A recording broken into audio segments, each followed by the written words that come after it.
नमस्कार मेरे प्यारे साथियों, आप सभी का स्वागत करता हूं एम क्लासेज यूट्यूब चैनल पर।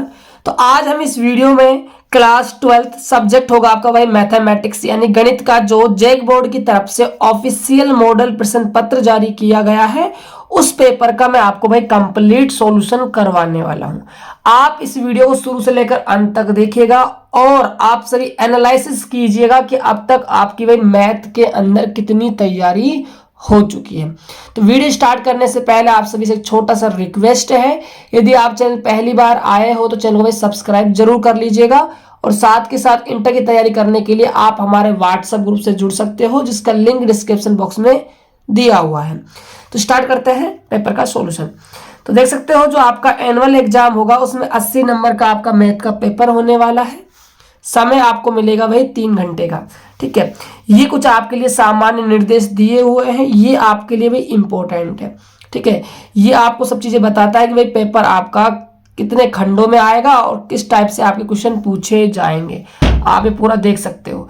बात करते हैं हम, देखिएगा जो पहला प्रश्न है आपका, a relation R on set 1 2 3 is given by R. R आपको एक संबंध दिया हुआ है relation, then the relation R is, आपको इस रिलेशन का भाई नाम बताना है कि रिलेशन किस प्रकार का है।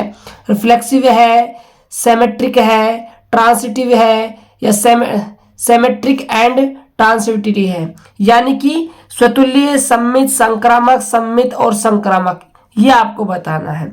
तो देखिए जो पहला आपका प्रश्न होने वाला है, आप देखोगे आपको जो समुच्चय दिया हुआ है 1 2 3, तो यहां देखिए 1 का जो संबंध है 1 से है, 2 का संबंध 2 से है, 3 का संबंध किससे है भाई 3 से है।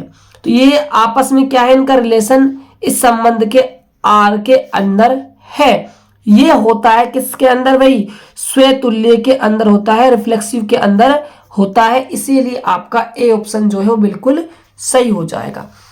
अगला प्रश्न देखिएगा, आपसे पूछा है कि मान लीजिए एफ एक्स बराबर 3x द्वारा परिभाषित फलन f जो है r से r में क्या है भाई परिभाषित है।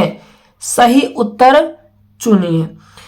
f एक एक की आच्छादक है, f बहु एक एक की आच्छादक है, f एक एक की है किंतु आच्छादक नहीं है, f ने तो एक एक की है और नहीं आच्छादक है। तो याद रखिएगा हमेशा जब भी आपको ऐसा सवाल मिलता है एग्जाम के अंदर, ठीक है, यदि x की जो पावर है, x की जो पावर है, ठीक है, वो क्या है भाई एक है, कितनी है एक है, तो हमेशा वो फलन आपका रहता है एक एक की आच्छादक, क्योंकि इसमें हम क्या करते हैं f(x1) बराबर करते हैं f(x2), तो यहां से 3x1 बराबर में होता है 3x2, 3 से हमारा 3 कैंसिल आउट हो जाएगा, x1 बराबर किसके आ गया x2 के आ गया। ये किसके अंदर होता है एक एक की आच्छादक के अंदर होता है, 1 1 on 2 के अंदर होता है। तो ऑप्शन नंबर आपका ए चला जाएगा।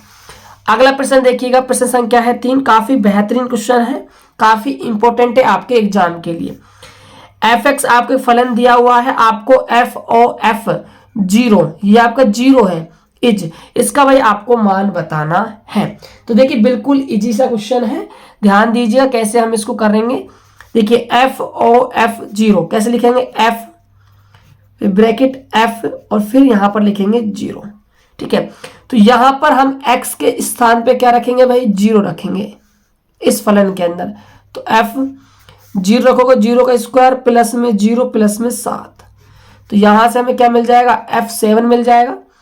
फिर हम x के स्थान पे क्या रख देंगे यहाँ पर 7, तो 7 का स्क्वायर प्लस 7 प्लस में 7, 49 प्लस में 14 ऐड करोगे तो यहां से आपको मिल जाएगा भाई 63।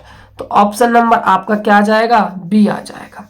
अगला प्रश्न देखिएगा, tan इनवर्स माइनस का 1 का मुख्य मान है, मुख्य मान आपसे भाई पूछा जा रहा है tan इनवर्स माइनस 1 का। देखिए जब भी tan इनवर्स माइनस का x होता है तो इसके अंदर क्या है भाई, जो माइनस है वो बाहर आ जाता है, तो ये माइनस बाहर आ जाएगा, तो माइनस का tan इनवर्स x का वैल्यू क्या है 1 है। ठीक है, तो यहां से माइनस tan इनवर्स 1 के स्थान पर हम कर सकते हैं π/4, tan इनवर्स से tan चला जाएगा, आपका क्या बच जाएगा सिर्फ π/4 बच जाएगा, यानी कि ऑप्शन नंबर माइनस का, प्यारे बच्चों माइनस बाहर है ना, तो माइनस का π/4 आपका आंसर हो जाएगा।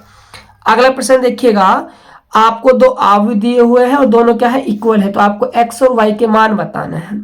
तो x और y के मान निकालने के लिए हम क्या करेंगे भाई, 2x प्लस वाई को किसके बराबर कर देंगे, 7 के बराबर। 2x प्लस वाई बराबर में 7, और यहां से देखिए 4x को बराबर कीजिए x प्लस 6 के बराबर, क्योंकि यहां से x का मान निकल जाएगा।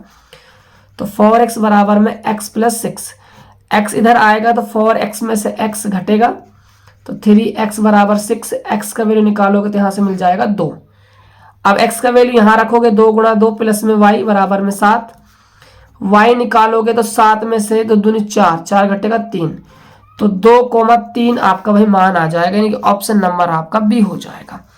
अगला प्रश्न देखिएगा, यदि a कोई वर्ग अवयव है तो a प्लस में a डैश है। देखिए जो a प्लस में a डैश होता है वो आपका क्या होता है कि सिमेट्रिक मैट्रिक्स होती है, यानी सममित अवयव होता है। यदि यहाँ पर माइनस होता तो ये फिर आपका बन जाता विषम अवयव, ठीक है। तो यहां पर आपका ऑप्शन नंबर बी हो जाएगा, क्योंकि a प्लस क्या है, a डैश है, ठीक है। चलिए अगला प्रश्न देखते हैं। प्रश्न है अपना 7, यदि आपको एक मैट्रिक्स दी हुई, एक अवयव दिया हुआ है, एक की आपको वही कोटि बतानी है। तो यहां आप ध्यान दीजिए, यहां पर इस अवयव के अंदर एक तो क्या है भाई, पंक्ति है, गुना स्तंभ कितने हैं, 1 2 3, 3 क्या है भाई यहाँ पर स्तंभ है, तो कोटि हो जाएगी 1 गुणा में 3, यानी कि ऑप्शन नंबर आपका ए हो जाएगा। अगला प्रश्न देखिएगा, यदि ए एक अवयव दिया हुआ है तो आपको 2a का भाई सारणिक, ये डंडे जो लगे हुए हैं ना, डंडे, इनको सारणिक कहते हैं, सारणिक, डिटरमाइन, ठीक है, सारणिक, इसका आपको मान बताना। काफी ट्रिकी सवाल है प्यारे बच्चों, ये आसान लग रहा होगा लेकिन आप यहां पर गलत जवाब दे सकते हो इसका। देखिए सवाल को हम कैसे बनाएंगे, जो आपका a है इसको सबसे पहले गुणा करेंगे 2a से, और हमने अच्छे से सीखा है कि मैट्रिक्स के अंदर जब भी हम किसी भी अचर संख्या से गुणा करते हैं तो वो अचर संख्या प्रत्येक अवयव से क्या है, गुणा होती है। तो यहां पर 2 एकम 2, 2 दूनी 4, 2 चौके 8, 2 दूनी 4, ठीक है, ये 2a आ जाएगा। हमें देखिए क्या निकालना है, 2a का मोड यानी सारणिक निकालना है, तो सारणिक का चिन्ह लगा देंगे, यहां भी सारणिक बना देंगे, 2 4 8 4। अब देखिएगा ध्यान से, लेकिन सारणिक के अंदर ये नियम बदल जाता है। कैसे कि हम सारणिक के अंदर यदि कोई संख्या कॉमन ले रहे तो किसी पंक्ति और किसी भी स्तंभ से कॉमन ले सकते हैं अलग अलग, ठीक है। ऐसा नहीं कि आप कॉमन ले रहे हो तो सबके साथ ही कॉमन आएगा, अलग अलग आप ले सकते हो। तो मैं पहली पंक्ति से 2 कॉमन ले सकता हूं और दूसरी पंक्ति से भी 2 कॉमन लूंगा मल्टीप्लाई में, तो यहाँ 1 2 4 2 होने वाला है, तो ये 2 दूनी क्या हो जाएगा, 4 हो जाएगा। और ये जो है आपका भाई ये तो अवयव ए है, लेकिन सारणिक बनाना है तो मोड ए कह देंगे, तो 4 मोड ए हो जाएगा, यानी कि ऑप्शन नंबर आपका सी हो जाएगा इस क्वेश्चन का सही आंसर। अगला प्रश्न देखिएगा, 3 गुणा 3 कोटि के ऐसे अवयव की कुल कितनी संख्या होगी जिनकी प्रत्येक प्रविष्टि 0 या क्या है 1 है। 0 या 1 यानी कि 2 प्रविष्टि है आपके पास, ठीक है। 3 गुणा 3 में कितने अवयव होंगे अवयव के अंदर, 9, तो 2 की घात 9, तो यहां से आपको मिल जाएगा 512, ऑप्शन नंबर आपका भाई डी हो जाएगा। अगला प्रश्न है, यहां पर आपको 2 सारणिक है, ये इक्वल दी हुई है, आपको x का वैल्यू निकालना है। तो देखिए सारणिक को हम कैसे सोल्व करते हैं, क्रॉस मल्टीप्लाई और माइनस करते हैं ना, तो 5 दूनी 10 माइनस 4 तिया 12 इक्वल 5x माइनस 6x, तो यहां से माइनस का 2 और यहां से माइनस का x, माइनस से माइनस कैंसिल आउट, x बराबर आ जाएगा 2 निकलकर, यानी कि ऑप्शन नंबर आपका ए हो जाएगा। अगला प्रश्न है y बराबर log x, x जो है greater than 1, then dy upon D X is, तो dy अपॉन में आपको भाई dx निकालना है। तो ये log है, ये पूरा किसका काम कर रहा है, x का, log x का अवकलन 1 अपॉन x, x क्या है log x। अब किसका करेंगे हम, x का, x क्या है हमारे लिए log x, तो 1 अपॉन में log x, और यहां पर log x का क्या हो जाएगा x, तो 1 अपॉन log x गुणा में x कह दीजिए, यानी कि ऑप्शन नंबर आपका जो सी है वो बिल्कुल सही हो जाएगा। अगला प्रश्न है, इफ यदि root x plus root Y बराबर रूट ए, देन तो dy अपॉन dx का आपको भाई मान निकालना है। तो देखिए अवकलन करेंगे, रूट x का जो अवकलन होता है वो 1 अपॉन 2 रूट x होता है, प्लस रूट वाई का अवकलन हो जाएगा 1/2 रूट वाई, और वाई का करेंगे तो डी वाई अपॉन में डी एक्स हो जाएगा। और रूट ए क्या है हमारे लिए, अचर है, इसका अवकलन हो जाएगा 0। 1/2 रूट एक्स को इधर भेजेंगे तो 1/2 root Y D Y upon में डी एक्स इक्वल माइनस का 1/2 रूट एक्स। 2 से आपका 2 कैंसिल आउट हो जाएगा। रूट वाई को हम क्रॉस मल्टीप्लाई करते हैं तो D Y upon D X minus का रूट वाई अपॉन में रूट एक्स आ जाएगा। तो ऑप्शन नंबर देखिए आपका जो सी ऑप्शन है वो आपका भाई बिल्कुल सही हो जाएगा। अगला प्रश्न है 5 cos x minus 3 sin x। तो आपको D square Y upon D X square यानी कि आपको भाई द्वितीय कोटि का अवकलन का मान निकालना है। तो देखिए इस क्वेश्चन को हम भाई कैसे करने वाले हैं, काफी अच्छा क्वेश्चन पूछा है, देखिएगा ध्यान से। तो y बराबर में क्या है 5 cos x minus 3 sin x। तो सबसे पहले हम निकालेंगे डी वाई अपॉन में डी एक्स। तो 5 cos का जो अवकलन होता है वो कितना क्या होता है भाई, माइनस का sin x होता है, माइनस का 3 sin का क्या होता है cos x। अब हम द्वितीय कोटि का अवकलन करेंगे D square Y upon D X square. तो यहाँ से माइनस आपका चल ही रहा है 5, साइन का क्या हो जाएगा अवकलन प्लस का cos माइनस 3, और cos का क्या हो जाएगा माइनस का sin x। तो यहाँ से माइनस का 5 cos x और minus minus plus 3 sin x हो जाएगा। अब देखिएगा ध्यान से, यदि आप इसके अंदर से माइनस कॉमन ले लेते हो तो ये आपका y बन जाएगा। तो माइनस कॉमन लेकर आप इसको लिख सकते हो क्या, प्लस का 5 cos x और माइनस का 3 sin x, ये आपका बन जाएगा भाई y। ठीक है, तो इसका माइनस y आपका आंसर आने वाला है। तो ऑप्शन नंबर आपका भाई सी हो जाएगा। अगला क्वेश्चन देखिएगा, वृत्त की क्षेत्रफल में परिवर्तन की दर इसकी त्रिज्या के सापेक्ष क्या होगी जब त्रिज्या कितनी है भाई 5 सेमी है। देखिए क्षेत्रफल में जो परिवर्तन की दर है वो त्रिज्या के सापेक्ष निकालनी, मतलब आपको डी ए अपॉन में क्या निकालना है, डी आर आपको निकालना है। ठीक है, क्षेत्रफल में परिवर्तन की दर किसके रेस्पेक्ट में, त्रिज्या के रेस्पेक्ट में, ठीक है, रेडियस के रेस्पेक्ट में। तो देखिएगा, तो डी अपॉन में डी आर, वृत्त का क्षेत्रफल होता है पाई आर स्क्वायर।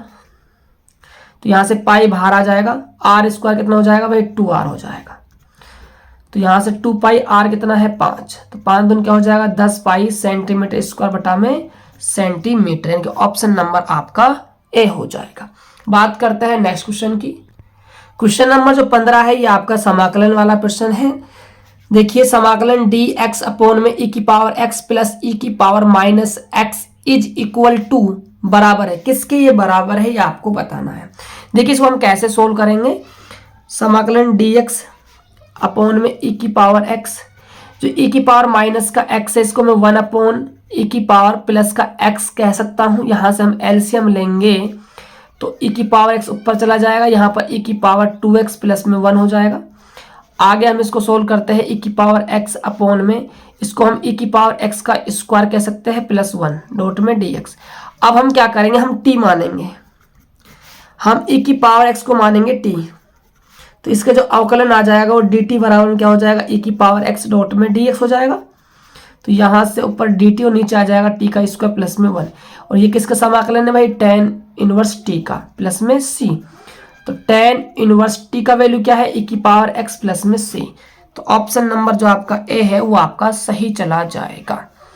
अगला प्रश्न देखिएगा, समाकलन sec स्क्वायर x अपॉन में cosec square x dx is equal to, किसके बराबर है ये आपको बताना है। तो देखिए सवाल को हम कैसे करने वाले हैं, sec स्क्वायर x को हम कह सकते हैं 1 अपॉन cos स्क्वायर x और इसी प्रकार जो हमारा कोसेक स्क्वायर एक्स इसको हम 1 अपॉन साइन स्क्वायर एक्स कह सकते हैं। अब जो साइन स्क्वायर एक्स है वो हमारा टॉप पे चला जाएगा, कोस स्क्वायर एक्स हमारा नीचे आ जाएगा, और इसको हम कह सकते हैं क्या भाई टेन स्क्वायर एक्स। अब टेन स्क्वायर एक्स का हम डायरेक्ट ना समाकलन नहीं कर सकते, तो हम यूज करेंगे यहाँ पर स्वर समीका का। हमने स्वर समीका पढ़ी है कि 1 प्लस जो टेन स्क्वायर एक्स बराबर होता है सेक स्क्वायर एक्स। तो यहाँ से टेन स्क्वायर एक्स निकालेंगे तो एक को इधर पहुंचाएंगे, तो यहाँ से मिल जाएगा सेक स्क्वायर एक्स माइनस का 1। अब देखिए अलग अलग समाकलन करेंगे, सेक स्क्वायर एक्स और यहाँ पर 1 डॉट में dx, यहाँ भी हम dx लगा देते हैं। सेक स्क्वायर एक्स का समाकलन हो जाएगा tan x और 1 का हो जाएगा x प्लस में c, tan x minus x plus c, यानी कि ऑप्शन नंबर जो आपका सी है वो बिल्कुल सही हो जाएगा। अगला क्वेश्चन है आपका निश्चित समाकलन जो है आपके लिमिट वाले वहां से लिया गया है। यहाँ पर जो लिमिट है वो माइनस की π/2 से कितनी है, प्लस की π/2 है। साइन की पावर देखिए कितनी है, 7 है, यानी कि पावर क्या है, ओल्ड है, विषम है। और जब भी पावर विषम होती है और जो लिमिट है वो -a से +a होती है तो हमेशा जो आंसर आता है वो 0 आता है। तो यहाँ पर आपका ऑप्शन नंबर जो डी है वो सही चला जाएगा। अगला क्वेश्चन है 0 से एक लिमिट दी हुई है 1/1 + x² डॉट में dx। तो सिंपल है, इसका तो समाकलन जो है क्या हो जाएगा भाई, tan इनवर्स x हो जाएगा। और लिमिट को हम कोष्टक में 0 से लेकर 1 तक लिखेंगे। अब लिमिट कैसे रखते हैं भाई, अपर लिमिट माइनस का लोअर लिमिट। तो देखिएगा ध्यान से, tan इनवर्स 1 किसकी वैल्यू होती है, tan में π/4 की होती है, माइनस tan इनवर्स और 0 किसकी होती है भाई, 0 पर ही होती है। तो tan से tan हट जाएगा, यहाँ से π/4 आ जाएगा। ऑप्शन नंबर हमारा जो है सी हो जाएगा। अगला क्वेश्चन देखिएगा, क्वेश्चन नंबर जो 19 है, काफी बेहतरीन क्वेश्चन है। यहाँ आपसे भाई गलती होने की पूरी संभावना है। अवकलन समीकरण है आपके सामने d² y/dx² इक्वल √1 प्लस में dy/dx का होल स्क्वायर की कोटि तथा घात का आपको भाई योग बताना है। तो सबसे पहले बात करते हैं कोटि क्या होती है। कोटि होती है कि अवकलन कितनी बार है, मैक्सिमम। तो यहाँ पर आप देखोगे, यहाँ पर अवकलन 2 है, वो मैक्सिमम 2 बार है, तो कोटि कितनी हो जाएगी, 2 हो जाएगी। अब बात करते हैं घात की। तो घात क्या होती है भाई, कोटि जो है उसकी अधिकतम घात कितनी है, वो आपकी भाई घात कहलाती है, कोटि की अधिकतम घात। तो आप क्या होगा, सर जी इसकी अधिकतम घात तो 1 है। यहां पर आपसे गलती होगी, 2 और 1 आप ऐड करके यहां पर 3 को सही कर दोगे, 3 आंसर टिक कर पाओगे, जो गलत है बिल्कुल। देखिए कैसे करना है, रूट है बार बच्चों, इसको हटाना पड़ेगा। रूट हटेगा तो इधर क्या आ जाएगा, स्क्वायर आ जाएगा। तो d² y/dx² का होल स्क्वायर और 1 प्लस में dy/dx का होल स्क्वायर हो जाएगा, राइट। तो यहाँ पर कोटि 2 है और अब इस कोटि की जो घात है वो कितनी हो गई है, 2 हो गई है। तो 2 प्लस में 2 ये आपको मिल जाएगा 4। ऑप्शन नंबर आपका डी हो जाएगा, डी होगा ना। अगला है अवकलन समीकरण dy/dx प्लस में यहां पर आपके सामने y sec x प्लस में tan x इक्वल में, सॉरी प्लस नहीं, यहां पर इक्वल है tan x। समाकलन गुणांक क्या होगा, आइए बताना है, इंटीग्रेशन फैक्टर बताना है, ठीक है। तो देखिए फॉर्मूला क्या होता है, e की पावर में p डॉट में क्या होता है, समाकलन dx होता है। तो e पावर में ये आपका भाई क्या है, p होता है, ये आपका q होता है, ठीक है। तो p का वैल्यू क्या है, sec x डॉट में dx। अब sec का समाकलन क्या होता है, log sec x प्लस में क्या होता है, tan x होता है। देखिए यहाँ पर बेस और यहाँ पर पावर सेम है तो यहाँ से कैंसिल आउट हो जाते हैं, तो यहाँ से आपको मिल जाएगा sec x प्लस में tan x। तो ऑप्शन नंबर जो आपका ए है वो सही हो जाएगा। अगला प्रश्न देखिएगा, यदि सदिश ai plus 3j minus 2k तथा 3i माइनस 4j प्लस में bk संरेख है तो a b आपको बताना है। देखिए जब भी ये संरेख होते हैं तो क्या होता है, a1 बटा में a2, b1 बटा में b2 और c1 बटा में क्या हो जाता है, c2 हो जाता है, राइट। अब देखिएगा a1 तो कितना है 1 a और a2 कितना है 3, b1 कितना है 3, b2 कितना है -4, c1 कितना है -2, c2 कितना है b, ठीक है। अब a और b का मान निकालना है तो सबसे पहले हम फर्स्ट और थर्ड वाले को आपस में बराबर कर देंगे, a बटा में 3 -2 बटा में b, ठीक है। सॉरी बच्चों 3 को नहीं करेंगे, 2 के साथ लेंगे, है ना, 2 के साथ लेना पड़ेगा क्योंकि उसमें तो ऑलरेडी b है ना, 2 के साथ लो, 3 बटा -4। देखिएगा ध्यान से, तो a बराबर 3 3 9 माइनस का बटा में क्या हो जाएगा 4। ये तो आ गया a का मान। अब b का मान निकालना है तो सेकंड और थर्ड वाले को बराबर कर दो, 3 बटा में -4, ठीक है, और -2 बटा में b। तो यहाँ से b क्रॉस मल्टीप्लाई होगा 3b और 4 दूनी 8 हो जाएगा प्लस का, तो यहाँ से b आ जाएगा 8 बटा में 3। तो यहाँ से -9 बटा में 4 8 बटा में 3 आंसर होने वाला है। तो आप देख सकते हो आपका जो बी ऑप्शन है वो आपका बिल्कुल सही हो जाएगा। अगला क्वेश्चन है, क्वेश्चन नंबर है 22। ये भी काफी इंपॉर्टेंट क्वेश्चन है, यहां से भाई क्वेश्चन आपका बनता है, देखिएगा ध्यान से। आई कैप डॉट ब्रैकेट जे cap cross K cap bracket close है, plus J cap dot bracket आई cap cross K cap bracket close, plus के कैप डॉट ब्रैकेट आई कैप क्रॉस जे कैप ब्रैकेट क्लोज का आपको वही मान बताना है। तो देखिए यहाँ पर क्या है, एक सिंपल से हम ट्रिक यूज करते हैं। यहाँ हम एक सर्किल बनाते हैं, ठीक है, यहाँ लिखते हैं आई कैप, यहाँ लिखते हैं जे कैप और यहाँ लिखते हैं हम के कैप। अब देखिएगा ध्यान से, आई कैप डॉट, अब देखिए जे कैप क्रॉस के कैप, जे कैप क्रॉस के कैप, तो जे है उसके बाद क्या है, के है, तो जे से आपको पहुंचना है कहां पर, के पर। तो आपके चलने की डायरेक्शन जो एरो है उनकी जो डायरेक्शन वो सेम है, ठीक है, तो इसलिए प्लस का आएगा आई कैप, ध्यान समझ लीजिएगा, प्लस का आएगा I cap plus J cap dot I cap cross K cap, I cap cross K cap, तो आई कैप ये रहा और के कैप के पास आपको जाना है, तो आपको वही रिवर्स जाना पड़ रहा है, वापस जाना पड़ रहा है, अपोजिट जाना पड़ रहा है, इसीलिए जो जे है ये आपका आएगा माइनस का जे कैप प्लस का के cap dot I cap cross J cap, I cap cross J cap, तो आई से कहाँ गए आप, जे, यानी कि आपके चलने की डायरेक्शन और एरो की डायरेक्शन सेम है, इसलिए प्लस का आ जाएगा के कैप।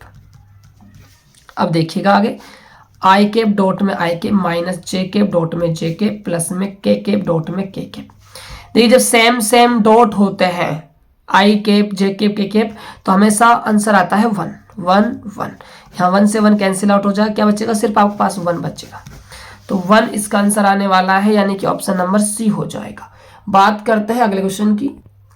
अगला प्रश्न है, यदि ए वेक्टर दिया हुआ है और आपको बी वेक्टर दिया हुआ है, आपको इनका भाई डॉट करना है।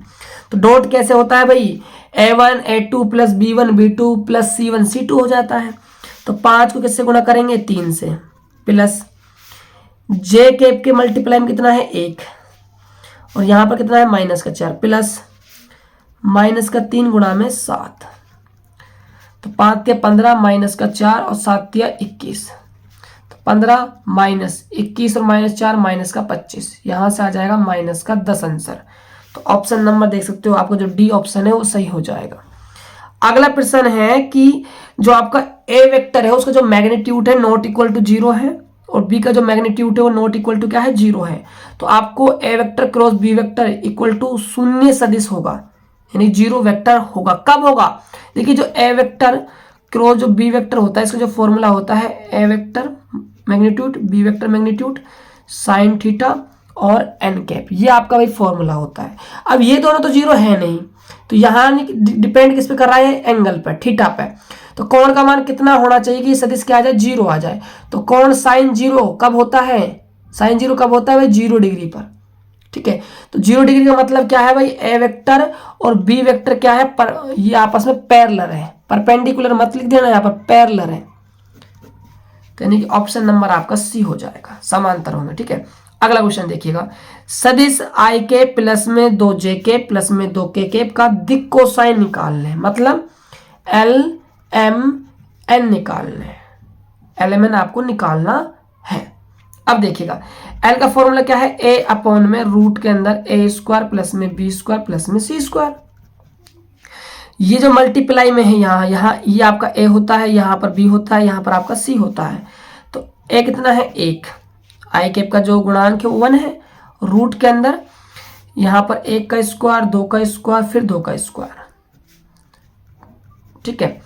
देखिएगा 1 अपॉन में यहाँ 1 2 का स्क्वायर 4 प्लस में यहाँ भी 4, तो 1 अपॉन 4 4 8 9 का वर्गमूल 3, तो 1/3 1/3 इसका आ जाएगा 2/3 इसका आ जाएगा 2/3, एलएमएन निकल गया, यानी कि ऑप्शन नंबर आपका डी हो जाएगा। बिल्कुल इजी सवाल था। अगला जो क्वेश्चन है 26वां, यहां आपसे 100% गलती होगी। देखिए एक्स अक्ष का सदिश समीकरण आपसे पूछ रहा है, तो कुछ बच्चे कहेंगे एक्स अक्ष की बात कर रहा है तो आर वेक्टर बराबर में आई कैप हो जाएगा, जो बिल्कुल ही आपका भाई गलत जवाब है। ध्यान दीजिए बच्चों, आई कैप का कुछ ना कुछ मल्टीप्लाई भी तो हो सकता है कि हम एक्स अक्ष की दिशा में 3 इकाई चले हैं, 5 इकाई चले हैं, -2 इकाई चले हैं, तो इसीलिए यहाँ पर लैम्डा लगाना जरूरी है। तो इसीलिए आपका ऑप्शन नंबर सी बिल्कुल सही आंसर होगा। अगला प्रश्न देखिएगा, क्वेश्चन नंबर है 27। यदि एक रेखा एल का कार्तीय समीकरण दिया हुआ है तो उसी रेखा एल का आपको वही सदिश समीकरण ज्ञात करना है। तो रेखा का सदिश समीकरण ज्ञात करने का फॉर्मूला होता है आर वेक्टर बराबर में ए वेक्टर प्लस में लैम्बडा बी वेक्टर। तो आर वेक्टर, अब ए वेक्टर कैसे बनता है, ए वेक्टर यहां से बनता है, ये जो है ये ए वेक्टर क्या है देखिएगा, ए वेक्टर जो होता है वो x1 i के प्लस में y1 j के प्लस में z1 के केप होते हैं। तो ये x1 है, ये y1 है, ये क्या है z1 है। लेकिन यहाँ पर x minus x1, y minus y1, z minus z1 ऐसे लिखा जाता है, ठीक है, ये भी आपको ध्यान में रखना है। तो ये तो ठीक है, 5 i के पा जाएगा प्लस में y कितना है 2 j के पा जाएगा प्लस में जो z है आपका z, ये माइनस का 4 लेना पड़ेगा क्योंकि यहाँ पर प्लस हो रहा है ना, तो माइनस का रहा होगा माइनस का 4, तो माइनस से माइनस गुणा हो क्या बना दिया होगा प्लस, तो माइनस का 4 के प्लस में लैम्बडा बी क्या होता है जो नीचे लिखे होते हैं दिक् अनुपात, इनसे हमारा क्या है बी वेक्टर बनता है, समांतर सदिश बनता है। तो 3 i के प्लस में 2 j के माइनस का 8 के। तो आप देख सकते हो आपका जो ऑप्शन नंबर है, जो आपका सी ऑप्शन है वो आपका बिल्कुल सही चला जाएगा। डी ऑप्शन को मत करना क्योंकि यहाँ पर लैम्बडा नहीं है प्यारे बच्चों। चलिए बात करते हैं अगले प्रश्न की। यदि आपको दो रेखाओं का कार्तीय समीकरण दिया हुआ है, रेखा कैसी परस्पर लंबवत है, तो भाई के का मान निकालना है। जब रेखाएं परस्पर लंबवत होती है तो a1 a2 plus b1 b2 plus c1 c2 बराबर होता है किसके 0 के। तो यहाँ पर a1 कितना है 3 के, a1 कितना है भाई 3 के है, गुणा a2 कितना है 1 प्लस b1 कितना है 2, b2 कितना है 2 के प्लस c1 कितना है 1, c2 कितना है माइनस का 7 इक्वल टू 0। तो यहाँ से 3 के प्लस में 2 दूनी 4 के प्लस में सॉरी माइनस हो जाएगा ना, माइनस का 7 बराबर में 0। तो यहाँ से 7 के बराबर में 7, तो के का मान निकल कर आ जाएगा 1। ऐसे आपको करना है। अगला प्रश्न देखिएगा, अगला जो प्रश्न है काफी अच्छा क्वेश्चन है, ठीक है, देखिएगा ध्यान से। यदि पी ए बार यानी कि घटना ए की प्रायिकता नहीं होने की दे रखी है 0.2 और बी घटना के होने की प्रायिकता 0.5 है, तो पी बी अपॉन ए कितना है 0.4 है, तो पी ए अपॉन बी का मान आपको निकालना है। तो देखिएगा ध्यान से, पी ए अपॉन बी का मान निकालना है तो फॉर्मूला लगा देंगे P A intersection B upon में पी बी, ये हमारा फॉर्मूला बन जाएगा। लेकिन हमारे पास ध्यान दीजिएगा पी ए इंटरसेक्शन बी का मान नहीं है, ठीक है, ये ध्यान दो, ये कुछ दिया हुआ है, यहां से हम ट्रिक लगाकर इसको कुछ बना सकते हैं। कैसे देखिएगा ध्यान से, मैं क्या कर रहा हूं पी ए से ऊपर नीचे गुणा कर रहा हूं, ठीक है, गुणा करने से बेनिफिट क्या मिलने वाला है ध्यान दीजिएगा, पी ए अपॉन में B, P A intersection B के अपॉन में मैं ले रहा हूं पी ए को, गुना पी ए अपॉन में क्या रहने वाला है यहाँ पर पी बी। अब देखिएगा ध्यान से, जो P A intersection B upon P A है, इसको मैं क्या लिख सकता हूं, इसको मैं लिख सकता हूं पी बी अपॉन में ए गुणा में पी ए बटा में पी बी। अब देखिएगा ध्यान से, पी बी अपॉन ए का तो मान दिया हुआ है 0.4 है, पी बी का मान पता है 0.5 है, पी ए का मान नहीं पता, ठीक है, तो पी ए बार का तो पता है, तो हम फॉर्मूला जानते हैं पी ए प्लस में पी ए बार बराबर में 1 होता है। तो यहाँ से जो पी ए निकालेंगे तो 1 माइनस क्या कर देंगे पी ए का बार कर देंगे, तो 1 में से आपका क्या जाएगा 0.2 जाने वाला है, ठीक है, यहाँ 0 लगा लेंगे। तो ध्यान दीजिएगा यहाँ पर जैसे कि 1 है तो 1 में से हम क्या घटाएंगे भाई, पॉइंट यहाँ लगा लेंगे, 0.2 घटाने वाले हैं, ठीक है, तो यहाँ से 8 0 यानी कि 0.8 आपके पास पी ए का मान आ जाएगा। तो पी बी अपॉन ए का मान कितना है 0.4, 0.8, पी बी का मान कितना है 0.5। पॉइंट से आपका पॉइंट कैंसिल आउट हो जाएगा, ठीक है, और यहाँ पर 8 चौके 32 में 3.2 आ जाएगा बटा में 5, यहाँ से सोल्व करोगे तो 5 छंगे 30, 5 चौके 20 यानी कि 0.64 आपकी भाई प्रायिकता का मान आने वाला है। तो ऑप्शन देखते हैं, तो आपका जो ऑप्शन नंबर बी है वो बिल्कुल सही हो जाएगा। अगला क्वेश्चन है, यदि ए और बी दो स्वतंत्र घटनाएं हैं तो कौन सत्य नहीं है। देखिए, जब भी दो घटनाएं स्वतंत्र होती है तो जो आपका ऑप्शन नंबर डी है ये कभी भी पॉसिबल नहीं है। ये कब पॉसिबल होता है, ये अपवर्जी घटना के लिए पॉसिबल होता है। तो ऑप्शन नंबर डी जो है आपका सही जवाब होगा। कौन सा सत्य नहीं, सत्य नहीं है तो कौन सा नहीं है, डी ऑप्शन सत्य नहीं है। बच्चों अब हम बात करते हैं सेक्शन बी खंड ख के अंदर लॉन्ग क्वेश्चनों की। ये तो हमने देखे थे ऑब्जेक्टिव क्वेश्चन जो कंसेप्ट के साथ मैंने आपको करवाया है। हर एक क्वेश्चन का मैंने आपको भी सॉल्यूशन बताया है। यदि आप सभी को सेक्शन बी के भी उत्तर चाहिए कि सर हाँ आप करवा दीजिए, तो आप सभी कमेंट करना, ठीक है। और साथ के साथ चैनल को सब्सक्राइब भी कर लेना और व्हाट्सएप ग्रुप ज्वाइन कर लीजिए। लिंक जो है बच्चों डिस्क्रिप्शन बॉक्स में दी हुई है। तो ये वीडियो आपको कैसा लगा आप हमें कमेंट करके जरूर बताना। चैनल पहली बार आया हो तो चैनल को सब्सक्राइब भी कर लेना। तो मिलते हैं और एक बेहतर वीडियो में, तब तक के लिए जय हिंद, वंदे मातरम।